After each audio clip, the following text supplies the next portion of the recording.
Bismillahirrahmanirrahim. Assalamu alaikum. This is your mentor Sajad Ali and you are watching my YouTube channel Professor Sajad Official.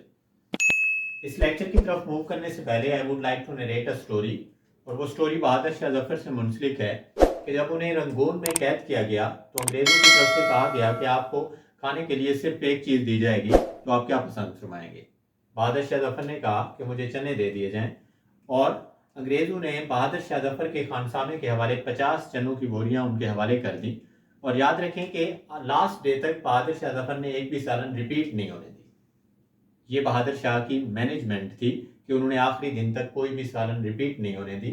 और ये management ही ऐसी चीज़ होती है, याद रखें कि अगर एक भेड़ को किसी शेर के लश्कर के सामने खड़ा कर दिया जाए तो वो उन शेरों को घास खाने पे मजबूर कर देती है, और अगर किसी शेर को भेड़ों के आगे खड़ा कर दिया जाए तो वो उन्हें सरदार बना देता है। तो ये है मैनेजमेंट। याद रखें यहाँ पे भी हम कुछ डिस्कस करेंगे। आज इंग्लिश की इंपॉर्टेंस के हवाले से हम एक आउटलाइन डिस्कस करेंगे कि इन फ्यूचर हम आपको कैसे लेक्चर प्रोवाइड करेंगे। इन आउटलाइन में से आप किसी भी एक अगर सिस्टम के चाहने वाले हैं, किसी भी एक सिस्टम की तरफ आपकी फ्लेक्सिबिलिटी है, आप चाहते हैं इन फ्यूचर उसकी तरफ, तो ही आपको यहाँ से वो लेक्चर्स प्रोवाइड होंगे जो सीरीज फॉर्म में होंगे। और कुछ आगे मैं आपको उनकी इंपॉर्टेंस बताऊंगा कि कैसे कैसे इनकी इंपॉर्टेंस है। This is not an appropriate lecture, कि ये एक लेक्चर नहीं है। यहाँ पे जस्ट आपको एक, यहाँ पे ये आउटलाइन है और यहाँ पे आपको जस्ट एक आइडिया दिया जाएगा कि कैसे चीजें वर्क करती हैं। Let's talk about this outline. First of all, if you are a student and looking for a job at that time or scholarship or any competitive exams preparation, so mostly आपका वास्ता पड़ता है, this is IELTS, next is PTE, next is spoken English courses, this is very necessary for all of you. Next, अगर आप किसी competitive exams में बैठना चाहते हैं, CSS, PMS, FPSC, PPSC, MDCAT, ECAT and etc. Different universities में अगर आप एडमिशन के मिलेंगे तो कीप इन माइंड के जस्ट ग्रेड मैटर्स नहीं करते। अगर आप डिफरेंट यूनिवर्सिटीज का एडमिशन क्राइटेरिया उठा के देख लें, जिनके मैंने टॉपेस्ट के नाम लिखे हैं, नम्स, नास्टन, प्याज, जिकी, सो इनमें मुख्तलिफ यूनिवर्सिटीज 75% टेस्ट को वेरी करती हैं और 25% आपका एकेडमिक वेरी करता है। मीन के इम्पोर्टेंस जो वेटेज है वो टेस्ट की बहुत ज़्यादा है। अगर आप एडमिशन स्कोर करना चाहते हैं तो आपको टेस्ट को और अपनी स्किल्स को इनहेंस करना पड़ेगा। अदर्स में मैंने यहाँ पे कोट किया है फेडरल बोर्ड और रावलपिंडी बोर्ड या कोई भी बोर्ड जो आपका, ये दो बोर्ड, पंजाब बोर्ड और फेडरल बोर्ड को हम लेकर चलेंगे। यहाँ पे आपको डेली बेस पे लेक्चर्स इनके मिलेंगे और इन फ्यूचर जैसे इनके एग्जाम होने वाले हैं तो गेस्ट पेपर भी आपको यहाँ से मिलेंगे। Let's talk about English at a glance. अब ये जो पोर्शन है ये आपका आइल्स, पीटीई और स्पोकन इंग्लिश में काम आता है। एंड फर्दर अगर आप किसी इंटरव्यू में बैठने जा रहे हैं, so this is also a very important, sorry, pronunciation के कुछ वर्ड्स हैं जो मैं आपके सामने लिख रहा हूं। मोस्ट शॉकिंग मिस प्रोनाउंसिएशंस, आपके सामने ये वर्ड है, आप इसको जब प्रोनाउंस करते हैं तो दिस इज कैल्शियम, प्रोनाउंस आप ऐसे करते हैं। लोग सुनते हैं इसको पोटाशियम प्रोनाउंस करते हैं। मैग्नीशियम, इसको एस्थमा प्रोनाउंस करते हैं। This is question, this is suggestion, suggestion लोग प्रोनाउंस करते हैं। डाइजेशन और work. Keep in mind here, this is not calcium, this is calcium, calcium. This is potassium, not potassium. This is magnesium, not magnesium. Asthma, not asthma. This is asthma. TH is silent here. So this is not question. End पे हम rules भी discuss करेंगे। This is not question, this is not suggestion, this is not suggestion. Pronounce गलत करते हैं, even के doctors भी इसे डाइजेशन प्रोनाउंस करते हैं। कीप इन माइंड कि जितने भी इंग्लिश में TAUN पे वर्ड्स एंड होते हैं वो हमें दो प्रोनाउंसिएशन देते हैं, लाइक, शन एंड चन। ये दो प्रोनाउंसिएशन देंगे हमें जितने भी वर्ड्स हमारे TAUN पे एंड होंगे। अगर नेक्स्ट वर्ड स्टार्ट होता है S से, TAUN से पहले अगर S आ जाता है, if S exist before TAUN, before TAUN, then we can pronounce like चन। ये TAUN पे एंड हुआ है, इससे पहले S ने एग्जिस्ट किया है। Let's talk about this TAUN. S is existing here. This is TAUN. S is existing, so we can pronounce question, suggestion and digestion. अगर आपका TAUN से पहले S एग्जिस्ट नहीं करता तो at that time we can pronounce as like election, competition, conversation, etc. These are some examples. Let's talk about these words. आप इसको verb pronounce कर रहे हैं, इसको उबर प्रोनाउंस कर रहे हैं. This is not work. This is verb. R is silent here. This is uber. This is not uber. This is work. Reason is here. If R is followed by any vowel, at that time we can not pronounce R. जहां पे भी R से पहले vowel exist करेगा हम इसको pronounce नहीं कर सकेंगे. But keep in mind here is an exception कि जैसे आपके सामने एक word है variable.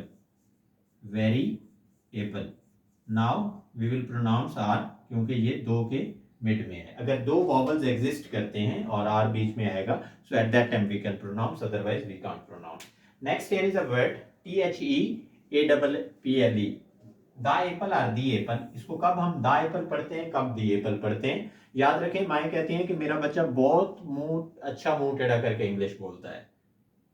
ओके, सुनते हैं ना, खुश होके कहते हैं कि हमारा बच्चा बहुत अच्छे से मुंह टेढ़ा करके इंग्लिश बोलता है. This is very interesting and keep in mind, आप अगर एक्सेंट को बनाते हुए अपने मुंह को टेढ़ा करते हैं जस्ट और प्रोनाउंस वर्ड्स ठीक नहीं करते, तो this is a weird situation. Okay, फिर इसको आपको समझना पड़ेगा कि आपका एक्सेंट तब ठीक होगा जब आप इसको एप्रोप्रिएट वे में प्रोनाउंस करेंगे. This is not the apple, this is not the apple, so क्या प्रोनाउंस करेंगे. कीप इन माइंड हियर, इसको या तो हम द प्रोनाउंस करेंगे या दी प्रोनाउंस करेंगे. Sometimes we pronounce definite article the, sometimes the. If next word start with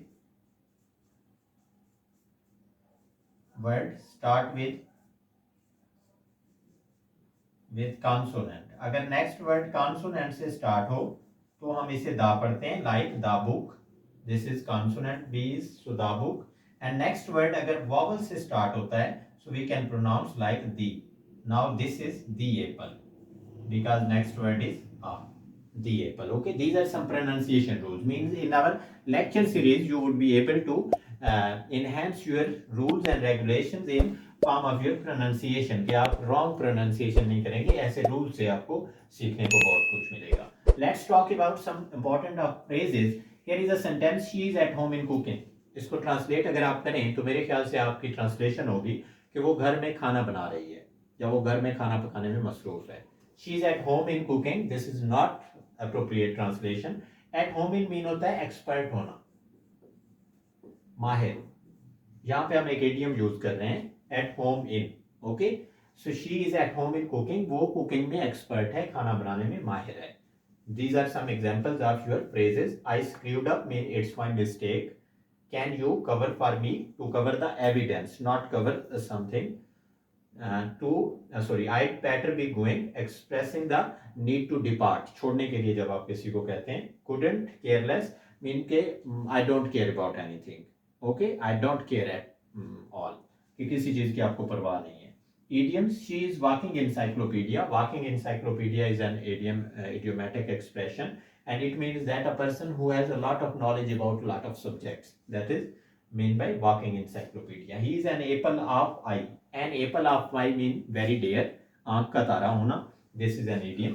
His father is on the mend. On the mend meant that when someone healed from a injury or disease, कि जब उससे आप recover हो रहे होते हैं, at that time we use here on the mend. Okay, so this is important of phrases and idioms on daily basis. Inshallah we will provide you phrases and idiomatic expressions to enhance your communication skills, that in future you can achieve your goals in IELTS, PTE, CSS, PMS and further competitive exams, or you would be able to face a interviewer panel like any native speaker. So mostly they pronounce and mostly they use these idiomatic and phrases in their daily routine sentences. Let's talk about sentence correction. Sentence correction की examples आपको यहाँ से rules and regulations के साथ from we will start from beginners to advance level categories में हम lectures को divide करेंगे, जिसमें सेंटेंस करेक्शंस को आप देखें तो ये वाला पोर्शन आपको कहाँ पे हेल्प करेगा.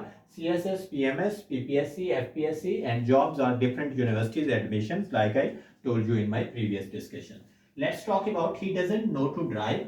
This is an incorrect sentence. We have to correct it. Keep in mind the rule is here know and learn. Whenever we use know and learn, at that time we have to use after know and learn he does not know how to drive. We have to use after know and learn, यहाँ पे how को use करना पड़ेगा. This is not appropriate way. This is incorrect sentence. This is also incorrect. मैं तुम और वो अच्छे दोस्त हैं. I, you and he are very good friends. Video को थोड़ा सा शार्ट करने के लिए I would like to talk in a hurry. I, you and he are very good friends. Keep in mind this is incorrect because you are unfamiliar with order of pronoun. Pronoun का जो order है 2, 3, 1 है for positive purposes. Second person we use first, third person and then first person. Okay, second person is you. We have to use here you. Third person is he. Then we have to use he. And next the place your I. You, he and I are good friends. Now this is appropriate.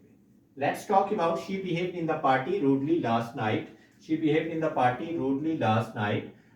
Behaved is your verb in the party, adverb of place, where का answer कर रहा है. rudely how का जो answer करे वो adverb of manner, and night adverb of time. Adverb of time. So keep in mind for MDCAT and different competitive exams we will see here order of an adjective like MPT. जब different adjective आपस में एक ही sentence में vary करेंगी at that time MPT. Manner पहले, place and time. Now manner is rudely, so we can say here first she behaved rudely. Place कहाँ पे? In the party, second number, and place कहाँ पे? Place, this is adverb of place. This is not second number. Second number is your MPT, place where she behaved in the party. Okay, ठीक है. Sorry for disturbance. She behaved rudely in the party when time is your last. Third one is your time. So she behaved in the party. She behaved rudely in the party last night. This is appropriate sentence. He hanged the bag. उसने bag को लटका दिया. No, this is उसने bag को फांसी दे दी. We can use this hang in a regular and irregular form of verb. इसको अगर regular में categorize करेंगे तो ये हमें meaning देगी फांसी देने का, क्योंकि यहाँ पे आपने regular इसको बना दिया. Regular जब आप फर्स्ट फॉर्म के साथ डी और ईडी लगा देते हैं सेकंड और थर्ड बनाने के लिए, वो रेगुलर बनती है. अगर सेकंड और थर्ड डिफरेंट है so it means we can say कि ये इरेगुलर है. ही हैंग्ड द बैग नहीं होगा कभी भी. He hung the bag second form of verb. अगर आप इसे इरेगुलर बनाएंगे तो फिर ये हमें लटकाना का मीनिंग देगी. हैंग्ड मीन होता है फांसी देना. ओके, मीनिंग पे असर पड़ जाएगा. इंग्लिश स्पीक्स इंग्लिश, ये करेक्शन है. Last time we see in Punjab university exams वहाँ पे इंग्लिश स्पीक्स इंग्लिश डिफरेंट बच्चों ने कहा English man speaks English. Keep in mind just यहाँ पे करेक्शन है दी इंग्लिश. डेफिनेट आर्टिकल जब भी किसी लैंग्वेज के साथ यूज करते हैं वो फिर लैंग्वेज नहीं रहती, वो उसके इनहेबिटेंट्स बन जाते हैं. सो नाउ लुक हियर, ये अंग्रेज बन गई है और दिस इज योर अंग्रेजी. किसी भी लैंग्वेज के साथ अगर आप डेफिनेट आर्टिकल को लगा देते हैं, जिनको हम विदाउट एनी केयर यूज करते हैं, कि जहाँ पे दिल किया यूज कर दिया, जहाँ पे ना चाहा ना किया, इनकी बहुत इंपॉर्टेंस है. Like there was little water in the jug. Thirsty crow में आपने पढ़ा था there was little water in the jug. Jug में थोड़ा सा पानी था और कौवे ने कंकरियां डाल के उसको ऊपर आया और पी लिया. Keep in mind there was little water in the jug, इसका मतलब तो है जग में पानी नहीं था, तो कौवे ने कहाँ से पी लिया. Sure there is a problem of your article. Definite article and indefinite article. We categorize definite article is the and indefinite article is a or an. This little sometimes we use without article, sometimes we will see here a little, and sometimes we use the little definite article. So keep in mind here जब इसके साथ कोई article use नहीं करते, ये हमें hardly any का meaning देता है, nothing का meaning, hardly any. ओके, और जब इसको चांद का मीनिंग देना होता है, कुछ का मीनिंग देना होता है, तो आपको साथ लगाना पड़ता है. सो अभी भी अगर वहां पे थर्स्टी क्रॉ में जाकर देखें तो वहां पे आपको आ लिटिल वाटर लगा हुआ नजर आएगा, जबकि यहाँ पे देयर वाज जस्ट लिटिल नहीं होगा. Okay, let's talk about tea was enough hot. This is enough is adverb and hot is adjective. So order की प्रॉब्लम है, आपको इनफ बाद में यूज करना पड़ेगा और हॉट पहले यूज करना पड़ेगा, क्योंकि जो ऑर्डर है वो एडजेक्टिव हमेशा एडवर्ब से पहले यूज की जाती है। ये एक एमसीक्यूज है, ये आपने मुझे इसका कमेंट सेक्शन में आंसर करना है with a reason.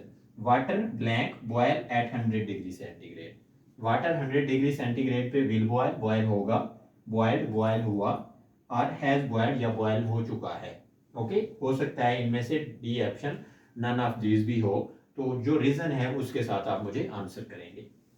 Let's talk about advance vocab, जो कि आपकी डिफरेंट न्यूज़पेपर पढ़ने में आप इसको ग्रैब करेंगे।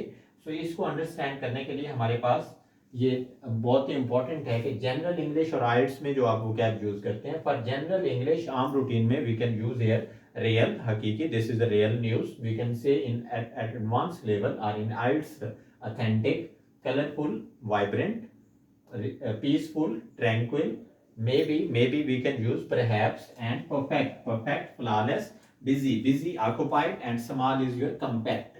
Next, easy is effortless, lazy, lethargic, exciting, thrilling, and weak, fragile. Now look here, okay, I selected these very simple and basic words which a person at OA level, sorry, at metric level can understand easily. सो इनको आप advance level पे use करेंगे तो ये आपकी personality को, आपकी pronunciation को, आपकी इंग्लिश लेवल को इनहेंस कर देंगे।